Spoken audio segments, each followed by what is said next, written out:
Hello dear student, education TWS पे आप लोगों का मैं बहुत बहुत स्वागत करती हूँ और उम्मीद करती हूँ कि आप सभी स्वस्थ होंगे, मस्त होंगे, बेहतर होंगे, ज़बरदस्त होंगे। तो डियर स्टूडेंट, चलिए हम क्लास 8 के फर्स्ट लेसन को देख चुके हैं और आज देखेंगे लेसन 2 को। ठीक है, तो लेसन 2 है हमारा स्वास्थ्य रोग एवं प्रतिरक्षा।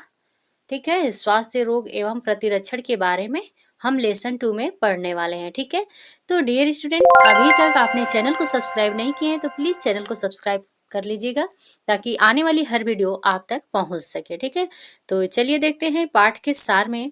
तो डियर स्टूडेंट, पाठ का सार है स्वास्थ्य रोग के प्रकार, संक्रमण के माध्यम, प्रतिरक्षा, प्रतिरक्षण, तालिका। ठीक है, इतने सारी चीजों को इस लेसन के अंदर हम पढ़ने वाले हैं और इस लेसन को पढ़ने के बाद हमारा उद्देश्य जो है यही रहेगा कि हम स्वास्थ्य को परिभाषित कर पाएंगे, रोग के प्रकारों को जान पाएंगे, संक्रमण के माध्यमों का वर्णन कर पाएंगे, प्रतिरक्षा को परिभाषित कर पाएंगे। ठीक है, और कमजोर रोग प्रतिरोधक क्षमता के कारण को जान पाएंगे, प्रतिरक्षा बढ़ाने के उपाय सूचीबद्ध कर पाएंगे। ठीक है, और आगे हमारा है कि प्रतिरक्षण तालिका तथा बचाव के टीकों के विषय में जान पाएंगे। ठीक है, तो आइए अब आगे देखते हैं आगे हमारा क्या कह रहा है।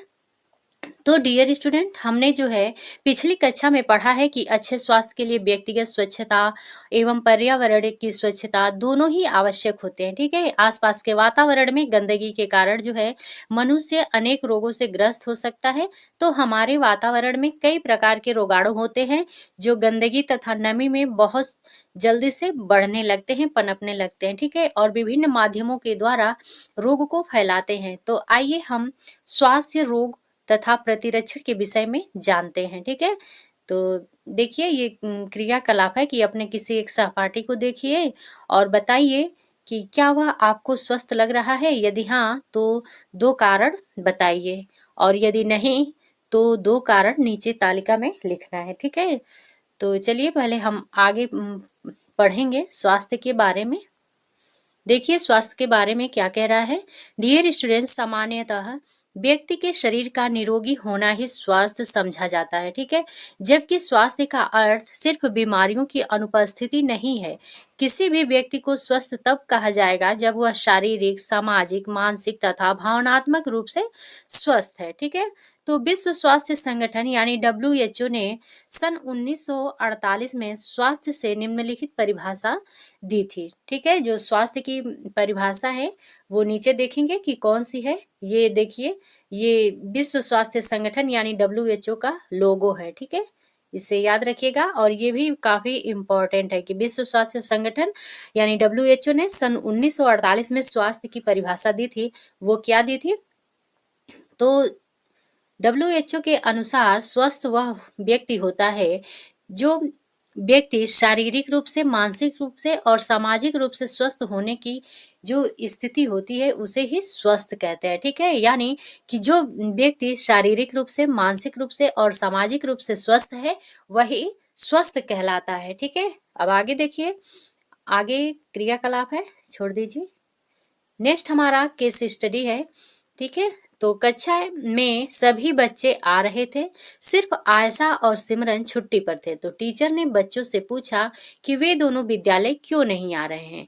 ठीक है, तो एक बच्चे ने बताया आयशा तो कल आ जाएगी, उसे सिर दर्द था, परंतु सिमरन को खसरा हुआ है, वह कुछ और दिन विद्यालय नहीं आएगी। ठीक है, तो चर्चा के लिए ये प्रश्न दिया हुआ है कि अब आप विचार करके बताइए कि ऐसा अगले दिन स्कूल आ सकती है किंतु सिमरन कुछ और दिन क्यों नहीं आ पाएगी। ठीक है, तो नीचे हम रोगों के बारे में भी आगे पढ़ेंगे। तो देखिए क्या कह रहा है। हमने देखा कि दोनों बच्चों को विभिन्न प्रकार के रोग हुए हैं। ठीक है, आइए तो इनके विषय में हम चर्चा करेंगे। ठीक है, आयशा और सिमरन को दोनों को अलग अलग बीमारियां हुई हैं। ठीक है, तो उसी के बारे में हम नीचे पढ़ेंगे। तो देखिए हमारा है रोग के प्रकार। ठीक है, तो सामान्यतः रोग के निम्न प्रकार होते हैं। ठीक है, रोग के प्रकार में देखिए एक संक्रामक रोग होता है और एक असंक्रामक रोग होता है। तो आइए देखते हैं संक्रामक रोग कौन सा होता है। ठीक है, तो संक्रामक रोग जो है वे रोग जो एक व्यक्ति से दूसरे व्यक्ति तक विभिन्न माध्यमों द्वारा फैलते हैं, उन्हें ही हम संक्रामक रोग कहते हैं। ठीक है, संक्रामक रोग किसे कहते हैं? जो एक व्यक्ति से दूसरे व्यक्ति तक कई सारे माध्यम उसके होते हैं, इसमें नीचे दिया है, उसके बारे में भी पढ़ेंगे। तो कई सारे माध्यम होते हैं फैलने के, तो वही हमारा हमारा संक्रामक रोग होता है। ठीक है, तो संक्रामक रोग जीवाणु, बैक्टीरिया, विषाणु, वायरस या परजीवी द्वारा फैलते हैं। एक व्यक्ति से दूसरे व्यक्ति में सीधे संपर्क या परोक्ष रूप से भोजन, पानी, हवा इत्यादि के द्वारा फैलते हैं। ठीक है, जैसे कि मलेरिया हो गया, एड्स, खसरा आदि, ये सब क्या है? ये सारे संक्रामक रोग में आते हैं। ठीक है, संक्रामक रोग हैं। तो देखिए यहाँ मूल संदेश दिया है, हाथ धोने की सही प्रक्रिया। ठीक है, तो इसमें देखिए हाथों को स्वच्छ पानी से गीला करना चाहिए और गीले हाथों पर साबुन को रगड़ना चाहिए। हथेलियों पे, नाखूनों और हाथों के पिछले भाग पर झाग को रगड़ना चाहिए। ठीक है, और हाथों और कलाइयों को अच्छी तरह पानी से धोएं और उसके बाद से साफ कपड़े या तौलिए से पोंछकर हाथ को सुखा लीजिए। ठीक है, अब आगे देखिए, आगे है संक्रमण के माध्यम। ठीक है, किन किन माध्यमों से संक्रमण फैलता है? तो संक्रामक रोग विभिन्न रोगाणुओं के शरीर में प्रवेश होने के कारण होते हैं। संक्रामक रोग जो है निम्न माध्यम से फैलते हैं, जैसे संपर्क में, हाथ मिलाइए, अगर जो व्यक्ति किसी संक्रामक रोग से पीड़ित है, अगर वो उसके हाथ में लगा हुआ है, अगर वो व्यक्ति दूसरे चीजों को टच करता है या दूसरे व्यक्ति को टच करता है, जैसे कोरोना आया था, कोविड-19, तो उसी तरह से ये संपर्क द्वारा फैलता है। हवा में भी, वायु के द्वारा भी फैलता है। कीटों यानी मच्छर एक दूसरे को, जिसको संक्रामक रोग हुआ है उसे काट रहा है और उसे काटने के बाद फिर दूसरे व्यक्ति को काटता है, तो मच्छरों द्वारा भी उसके शरीर में प्रवेश होता है। भोजन और पानी के द्वारा भी फैलता है। ठीक है, तो आइए अब आगे देखिए, आगे है हमारा पहला कह रहा है संपर्क द्वारा। तो कुछ रोगाणु रोगी से स्वस्थ मनुष्य में सीधे संपर्क द्वारा प्रवेश करते हैं और दूसरा हमारा वायु द्वारा है। तो कुछ रोगाणु धूल आदि कणों में लिपटे वायु में रहते हैं और वायु के साथ मनुष्य के शरीर में प्रवेश कर लेते हैं। ठीक है, जब स्वस्थ मनुष्य दूषित वायु में श्वास लेता है तो रोगाणु उसके शरीर में प्रवेश करके उसे रोगी बना देते हैं। ठीक है, अब आगे है कीटों द्वारा। ठीक है, तो कुछ रोग के रोगाणु विभिन्न प्रकार के कीटों जैसे मक्खी, मच्छर, खटमल आदि के रक्त पर पलते हैं। ठीक है, जब ये कीट स्वस्थ मनुष्य को काटते हैं तो रोगाणु स्वस्थ मनुष्य के शरीर में प्रवेश करके उसे भी रोगी बना देते हैं। आगे है जल भोजन द्वारा।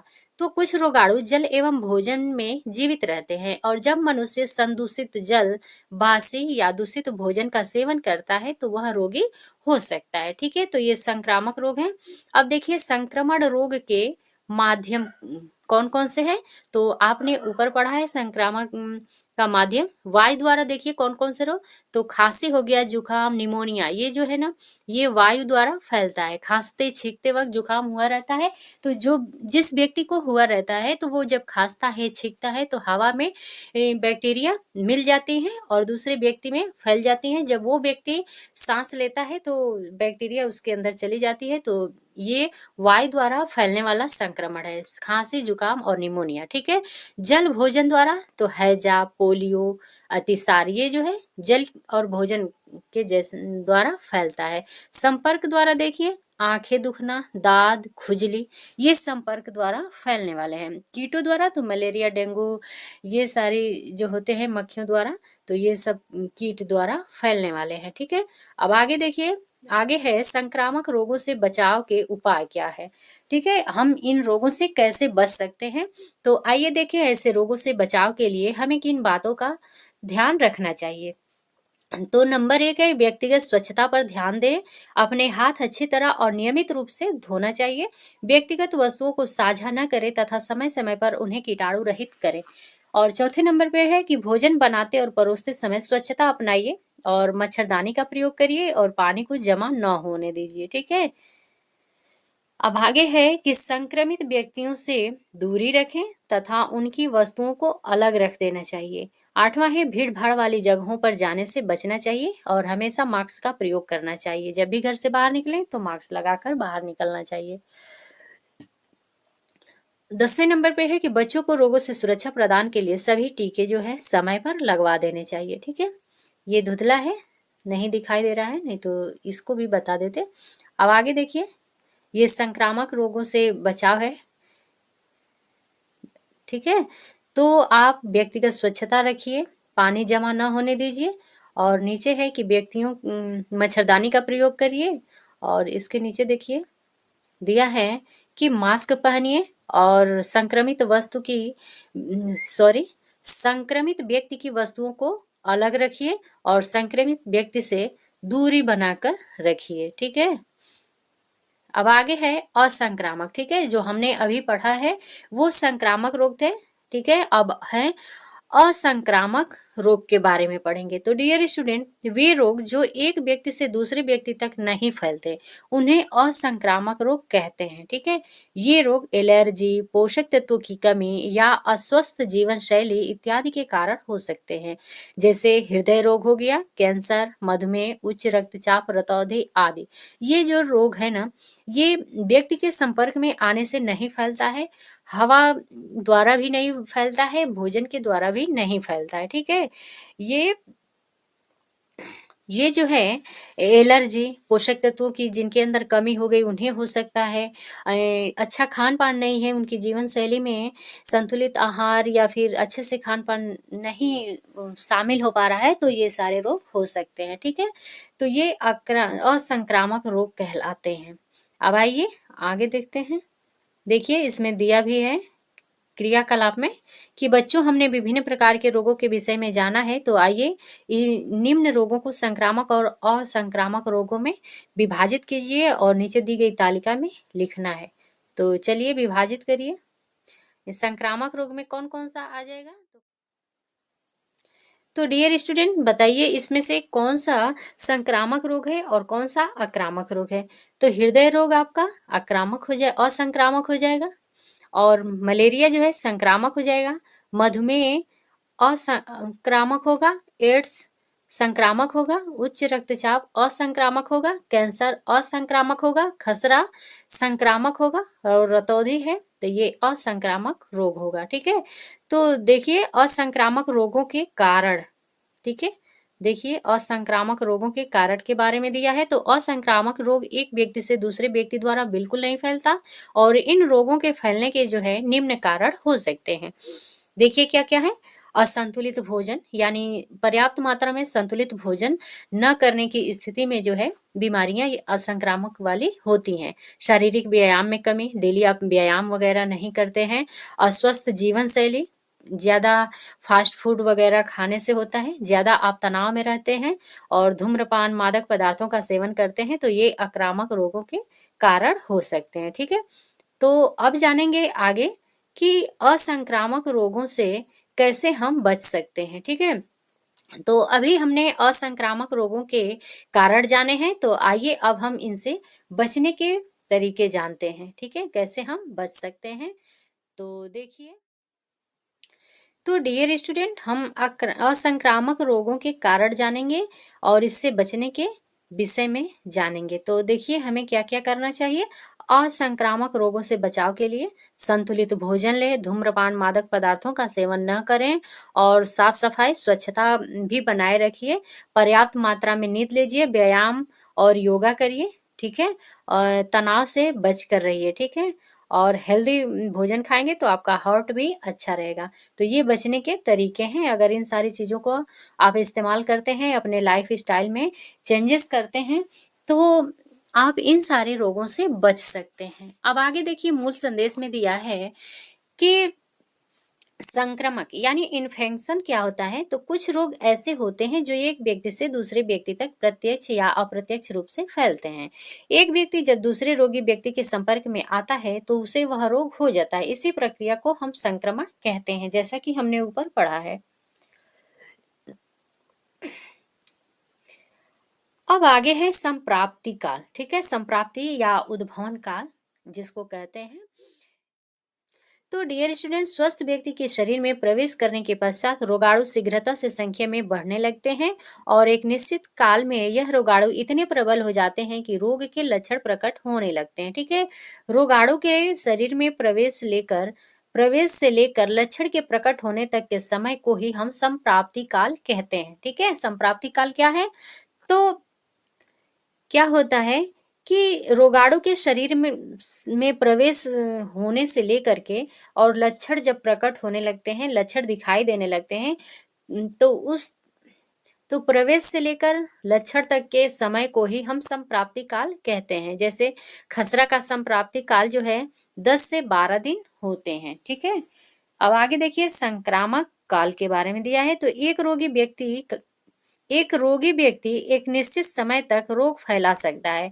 वह काल जिसमें एक रोगी व्यक्ति अन्य व्यक्तियों में रोग फैला सकता है वही संक्रामक काल कहलाता है। कभी कभी रोगी व्यक्ति संक्रमित होता है परंतु लक्षण प्रकट नहीं होते हैं, लेकिन वह संक्रमण फैला सकता है। जैसे खसरा का संक्रामक काल जो है 3 से 5 दिन का होता है। तो 3 से 5 दिन के अंदर अगर उसे कोई लक्षण नहीं भी दिखाई देता है, फिर भी अगर उसके अंदर संक्रमण है तो वो फैला सकता है। ठीक है, अब आगे देखिए प्रतिरक्षा रोग प्रतिरोधक क्षमता के बारे में दिया है।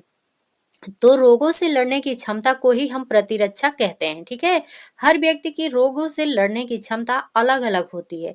रोग प्रतिरोधक क्षमता के प्रकार देखिए। तो प्रतिरक्षा है तो देखिए सहज प्रतिरक्षा है और उपार्जित प्रतिरक्षा है और जनसंख्या रोग प्रतिरक्षा है। तो देखिए इसको विस्तार से पढ़ते हैं। पहला सहज प्रतिरक्षा है। तो सहज प्रतिरक्षा क्या होता है? तो रोगों से लड़ने की वह क्षमता जो हमें जन्म के समय प्राकृतिक रूप से प्राप्त होती है उसे सहज प्रतिरक्षा कहते हैं। जैसे त्वचा रोगाणुओं को शरीर में प्रवेश करने से रोकती है। ठीक, दूसरा है उपार्जित प्रतिरक्षा। ठीक है, तो टीकाकरण द्वारा यह प्रतिरक्षा शरीर को प्राप्त होती है। जैसे बीसीजी का टीका आदि जो लगता है वो हमारा प्रतिरक्षा होता है। ठीक है, टीका जो है वो हमारे शरीर को प्रतिरक्षा प्रदान करते हैं। ठीक है, तो उपार्जित प्रतिरक्षा कौन सा है? तो वो टीकाकरण वगैरह है। और सहज प्रतिरक्षा जो है ये हमें प्राकृतिक रूप में जन्म से ही प्राप्त रहता है। ठीक है, और जनसंख्या रोग प्रतिरक्षा के बारे में देखिए। तो इसे हर्ड इम्यूनिटी या सामुदायिक प्रतिरक्षा भी कहा जाता है। जब किसी संक्रमण के कारण किसी समूह, राज्य या देश का 70 से 80% जनता संक्रमित होकर या टीकाकरण द्वारा प्रतिरक्षित हो चुकी होती है तो उसे हर्ड इम्यूनिटी कहते हैं। जैसे कोरोना का टीकाकरण हुआ था। ठीक है, तो आपको इतनी सारी बातें समझ में आ गई होंगी। अब आगे देखिए कमजोर रोग प्रतिरोधक क्षमता के कारण क्या क्या होते हैं। ठीक है, तो अस्वस्थ आहार का सेवन करना, आप हेल्दी भोजन अपने डाइट में शामिल नहीं करते हैं तो आपके अंदर कमजोरी आएगी और रोगों से लड़ने की क्षमता कम होती जाती है। पर्याप्त मात्रा में आप नींद नहीं लेंगे, व्यायाम नहीं करेंगे और नशीले पदार्थों का सेवन करेंगे। शारीरिक वजन का अधिक हो जाना भी आपको रोग प्रतिरोधक क्षमता का कारण माना जाएगा। प्रतिरक्षा बढ़ाने के उपाय देखिए। वो तो कारण थे कि इस कारण से प्रतिरक्षा हमारे अंदर नहीं बन पाती है। ठीक है, तो अब देखिए हम क्या करेंगे कि प्रतिरक्षा जो है हमारे शरीर में बढ़ जाएगा। तो डियर स्टूडेंट, संतुलित भोजन ग्रहण करें जिसमें ताजे और मौसमी फल और सब्जियां शामिल हो। मौसमी फल और सब्जियां का मतलब कि जिस चीज का सीजन रहता है, सीजनल चीजें खाना चाहिए। वो उससे ये फायदा होता है कि वो पर्याप्त मात्रा में और आसानी से स्थानीय जगह पे पर्याप्त मात्रा में मिल जाती है। ठीक है, तो संतुलित भोजन में ताजे फलों को शामिल करिए। ठीक है, मौसमी फल और सब्जियों को शामिल करिए जो बिल्कुल फ्रेश हो, ताजे हों। और देखिए कहने का मतलब ये है कि अगर आप ताजे फल और सब्जियां का इस्तेमाल नहीं कर पाएंगे तो बिना मौसम का कोई चीज़ मिलता है मार्केट में तो वो काफ़ी दिनों का रखा रहता है, ताज़ा नहीं रहता है, फ्रेश नहीं रहता है। ठीक है, तो इसलिए जिस चीज़ का सीजन हो, जिस फल का सीजन हो, जिस सब्जी का सीजन हो तो उसका इस्तेमाल करना चाहिए। आगे है पर्याप्त मात्रा में आपको नींद लेना चाहिए, साफ सफाई का ध्यान रखना चाहिए और योग तथा ध्यान की मदद से तनाव से दूरी बनाएं और प्रतिदिन व्यायाम में लगे रहना चाहिए, व्यायाम प्रतिदिन करना चाहिए। ठीक है, दिन का कुछ समय सूर्य की रोशनी में बिताने का कोशिश करिए। संतुलित और अनुशासित दिनचर्या तथा जीवन शैली का पालन भी करिए। ठीक है। सातवां है कि किसी भी प्रकार का रोग या समस्या होने पे तुरंत चिकित्सक से संपर्क करें और उनके निर्देशों का पालन करना चाहिए। ठीक है। इतनी सारी चीजें करने के बावजूद भी अगर आपको कोई प्रॉब्लम आ रही है बॉडी में, तो आपको तुरंत डॉक्टर से संपर्क करना चाहिए। ठीक है। अब आगे देखिए केस स्टडी है, इसमें दिया है हीना और समर भाई बहन थे। ठीक है। समर काफी खेलता कूदता रहता था तथा उसे फल बहुत पसंद थे। वह रोज फल व सब्जियां खाता था, लेकिन हीना को खाने में कुछ खास रुचि नहीं थी। उसे फल व सब्जियां अच्छी ही नहीं लगती थी। तो उसकी माँ उसे काफी समझाती थी, लेकिन हीना उनकी एक न सुनती थी। कुछ समय बाद हीना बीमार रहने लगी। ठीक है। तो इसलिए पूछ रहा है प्रश्न में कि हीना के बीमार रहने का कारण बताइए। तो वही कारण है कि वो संतुलित मात्रा में जो है संतुलित भोजन पर्याप्त मात्रा में नहीं कर पाती है, तो इसलिए वह बीमार रहती है। तो स्वस्थ रहने के लिए हिना को आहार में क्या क्या लेना चाहिए? तो ताजे मौसमी फल और सब्जियों का इस्तेमाल करना चाहिए। ठीक है। और पर्याप्त मात्रा में नींद लेना चाहिए। यही सारी चीजें हैं। अब आगे देखिए मूल संदेश में दिया है कि बेहतर रोग प्रतिरोधक क्षमता पाने के लिए नीचे चित्रों को ध्यान से देखना है। ठीक है। देखिए क्या है दिया है कि विटामिन ए से भरपूर खाद्य पदार्थ अधिक खाना चाहिए। ठीक है। जैसे टमाटर, पपीता, शकरकंद, गाजर, आम, हरी पत्तेदार सब्जियां, ये जो है जितने भी, एक और बात याद रखिएगा, जितने भी नारंगी फल होते हैं, सब्जियां होती हैं, उनमें विटामिन ए जो है भरपूर मात्रा में पाया जाता है। आगे देखिए रोग प्रतिरोधक शक्ति को बढ़ाने के उपाय। स्वयं की देखभाल करने हेतु आयुष मंत्रालय के दिशा निर्देश क्या दिया है कि पूरे दिन हल्का गर्म पानी पीना चाहिए। ठीक है। ठंडा पानी नहीं पीना चाहिए, हल्का गर्म गुनगुने पानी का इस्तेमाल करना चाहिए। प्रतिदिन कम से कम 30 मिनट योगासन, प्राणायाम और ध्यान करना चाहिए। खाना बनाने में हल्दी, जीरा, धनिया और लहसुन जैसे मसालों का उपयोग करना चाहिए। ठीक है। केमिकल वाले मसालों का इस्तेमाल नहीं करना चाहिए। आगे दिया है कि बेहतर इम्यूनिटी के लिए इन खाद्य पदार्थों को अपनी खुराक में बढ़ाइए। अखरोट खाइए, कद्दू के बीज, मेथी के दाने, राजमा, तरबूज के बीज, बाजरा, इन सारी चीजों को जो है अपनी खुराक यानी खाने में बढ़ाइए। इनको महत्व दीजिए अपने खाने में। ठीक है। क्योंकि इनमें इम्यूनिटी जो है काफी अच्छी मात्रा में मिलती है। मजबूत इम्यूनिटी और स्वस्थ त्वचा के लिए ये खाद्य पदार्थ खाइए। कौन कौन से हैं? आंवला, संतरा, पपीता, शिमला मिर्च, अमरूद, नींबू। ठीक है। ये सारी चीजें खाने से आपकी त्वचा जो है बिल्कुल हेल्दी रहेगी। नींबू पीजिए, अमरूद खाइए, शिमला मिर्च खाइए, पपीता खाइए, संतरा हो गया, आंवला हो गया। ठीक है।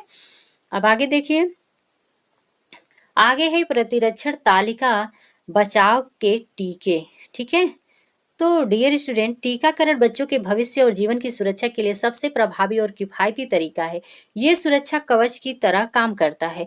कुछ जानलेवा रोगों जैसे क्षय रोग यानी टीबी, काली खांसी व खसरा से बचने के लिए बच्चों को बचाव के टीके लगवाना बहुत ही आवश्यक होता है। देखिए ये टीका है, वेरी इंपॉर्टेंट है।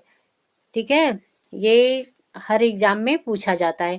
बीसीजी, हेपेटाइटिस बी और ओपीवी जो है जन्म के समय ये टीके लगते हैं। ठीक है। डीपीटी ओपीवी पहली खुराक 6 सप्ताह में लगते हैं और डीपीटी ओपीवी दूसरी खुराक में 10 सप्ताह में लगता है। ये समय दिया हुआ है। ठीक है ना। ये जन्म के समय बीसीजी, हेपेटाइटिस बी और ओपीवी के टीके लगते हैं और डीपीटी ओपीवी पहली खुराक जो है 6 सप्ताह में, डीपीटी ओपीवी दूसरी खुराक 10 सप्ताह में और डीपीटी ओपीवी तीसरी खुराक 14 सप्ताह में। खसरे का टीका जो मिजल्स वैक्सीन है वो 9 माह में लगता है। एमएमआर का जो टीका होता है वो 15 माह में लगता है और डीपीटी ओपीवी बूस्टर खुराक 16 से 24 माह के अंदर लगता है। और आगे देखिए डीटी वैक्सीन जो है वो 5 से 6 वर्ष के बीच में लगता है।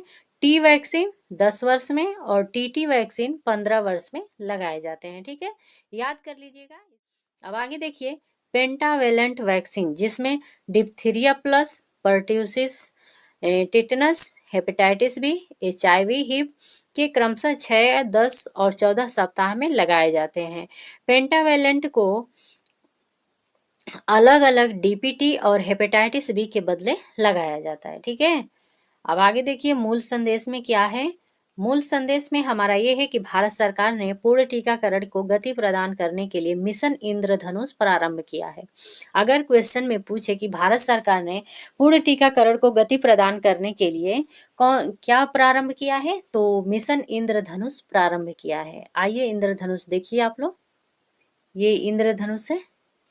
इसमें खसरा, polio, pertussis, tetanus, TB, diphtheria, hepatitis B, ठीक है, ये सारे टीके हैं। आगे नोट में देखिए लिखा है कि रोगों से सुरक्षा के लिए नियमित समय पर टीका लगवाना व पूरी खुराक देना बहुत जरूरी होता है। ठीक है, किसी कारणवश यदि टीका लगवाने में देर हो जाए तब भी वह टीका डॉक्टर के परामर्श के अनुसार जरूर लगवा लेना चाहिए। ठीक है, अब देखिए मूल संदेश में दिया है कि टीका यानी बीसीजी का टीका, इसका नाम है बैसिलस कैलमेट गुएरिन। ठीक है, जो 6 रोग यानी टीबी, तपेदिक से हमारे शरीर को बचाता है। ठीक है, बीसीजी का पूरा नाम क्या है, बैसिलस कैलमेट गुएरिन, और डीपीटी डिप्थीरिया पर्ट्यूसिस टेटनस, जो डिप्थीरिया, काली खांसी और टेटनस के रोग से हमें बचाता है। ओपीवी देखिए तो ओरल पोलियो वैक्सीन, जो पोलियो रोग से बचाने में काम करता है।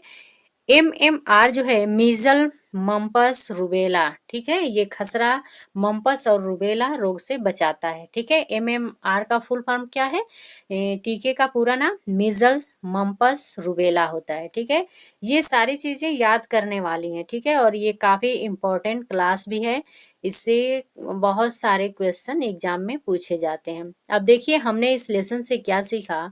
तो डियर स्टूडेंट, हमने सीखा कि स्वास्थ्य का अर्थ शारीरिक, सामाजिक, मानसिक रूप से स्वस्थ होना है, न कि केवल रोग की अनुपस्थिति। ठीक है, रोग 2 प्रकार के होते हैं। कितने प्रकार के होते हैं, तो रोग 2 प्रकार के होते हैं, एक संक्रामक रोग और एक असंक्रामक रोग। ठीक है, वे रोग जो एक व्यक्ति से दूसरे व्यक्ति तक फैलते हैं संक्रामक रोग कहलाते हैं, और वे रोग जो एक व्यक्ति से दूसरे व्यक्ति तक नहीं फैलते हैं वे असंक्रामक रोग कहलाते हैं। ठीक है, नेक्स्ट है कि रोगाणुओं के शरीर में प्रवेश से लेकर लक्षण प्रकट होने समय तक के समय को हम संप्राप्ति काल कहते हैं।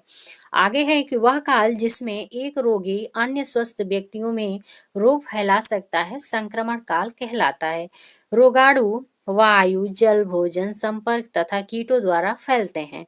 रोगों से लड़ने की क्षमता को ही हम रोग प्रतिरोधक क्षमता कहते हैं। ठीक है, अब आगे है प्रतिरक्षा जो है 3 प्रकार की होती है, एक सहज, एक उपार्जित और एक जनसंख्या प्रतिरक्षा। ठीक है, यह टीकाकरण सुरक्षा कवच की तरह काम करता है और बीमारियों से हमें बचाता है। ठीक है, तो डियर स्टूडेंट, ये हमारा था लेसन 2 क्लास 8 का समाप्त हो गया। अब आगे हम देखेंगे लेसन 3 को, तो ये सामान्य रोग के बारे में है। ठीक है, तो डियर स्टूडेंट, ये आपको कैसी क्लासें लग रही हैं, आप लोग जरूर कमेंट में मुझे बताइए कि कैसी क्लास लगी आपको, और अच्छी लग रही है तो लाइक भी कर दिया करिए, कमेंट एक प्यारा सा कर दीजिए। ठीक है, और अपने दोस्तों तक इस वीडियो को शेयर भी कर दिया करिए ताकि हर कोई इस क्लास से जुड़ सके, और जितनी भी क्लासें NCERT बुक की कराई जा रही हैं ये सारी क्लासें आपके लिए काफ़ी इम्पॉर्टेंट हैं, तो आप करते जाइए, आपका बेस काफ़ी मजबूत होता जाएगा। ठीक है, तो मिलते हैं नेक्स्ट वीडियो में, तब तक के लिए थैंक यू सो मच।